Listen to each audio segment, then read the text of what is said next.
Hey everybody, I'm John Beilfuss, executive chef of the temporarily shuttered Lula's Louisiana Cookhouse here in beautiful Owasso, Michigan. Got a great recipe for you today. I just started making this a couple months ago and I'm on a total kick with it. We had it, almost every night during Thanksgiving holiday at home, and it's just fabulous. So, Feta Saganaki. Now, you think Saganaki, you think Kasseri cheese in Greek town and opa and all that stuff. It's not that. Saganaki really is anything that's cooked in a small saute pan. And that's called the Saganaki, this little saute pan. So, the Greek shrimp dish that I showed you a couple weeks ago, that's actually a Greek shrimp Saganaki. So this is Feta Saganaki, and oh my God, I just had it for lunch, and so I'm still drooling. It is so darn good. And let's get in the kitchen. Let me show you how to make it. Here's everything you're gonna need to make this fabulous Feta Saganaki. A block of feta cut about a ½ inch thick.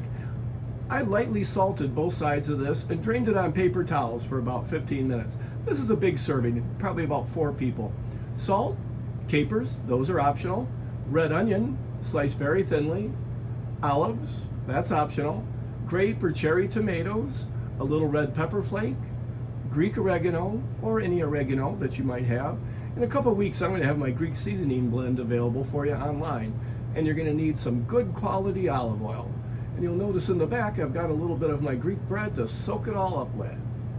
This dish, my way of doing it, it's often just baked, but I like to sear it a little bit on the bottom and then throw it under the broiler. So the first thing we're going to do is heat up a nice non-stick pan. This is a new pan that I just got about 6 months ago, and I love them. I bought a bunch of them. It's a Lodge carbon steel pan that's a third of the weight of a cast iron pan, but has all those great virtues. Great pan. So once we get this pan nice and hot, I'm going to add our olive oil, good quality extra virgin olive oil. Get that nice and hot. Starting to smoke. Now I'm going to just turn off the burner here. Add my feta. Hear that nice sizzle. Add our red onion, our tomatoes,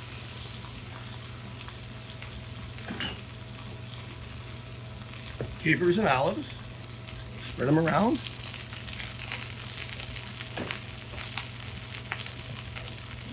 A little bit of Aleppo pepper here is what I've got. You could use red pepper flakes. My Greek mountain oregano.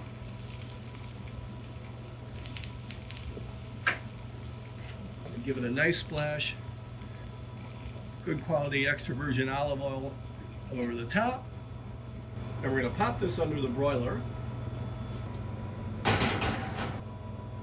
That's been about 5 minutes, so let's take a look. That's beautiful, starting to brown on top. The tomatoes are blistered. Time to serve. And I served this straight out of the pan. Look at that. Can you imagine how good these videos would be if I had an actual cameraman? But I wanted to show you. So I've got this Greek bread. This is the bread right out of my easy bread recipe, I don't know, 20 videos back or something. And I made this batch with half AP flour and half whole wheat flour. So it's got a little color to it. And just want to get a little bit of everything. I like red onion, I love capers. Look at that. And there you go. Awesome.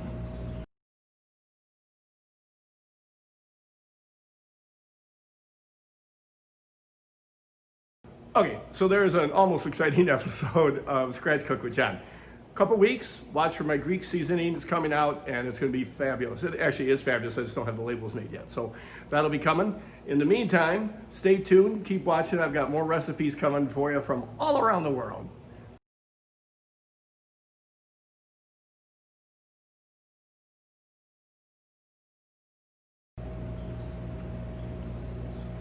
I don't think I can eat this all myself, but I might.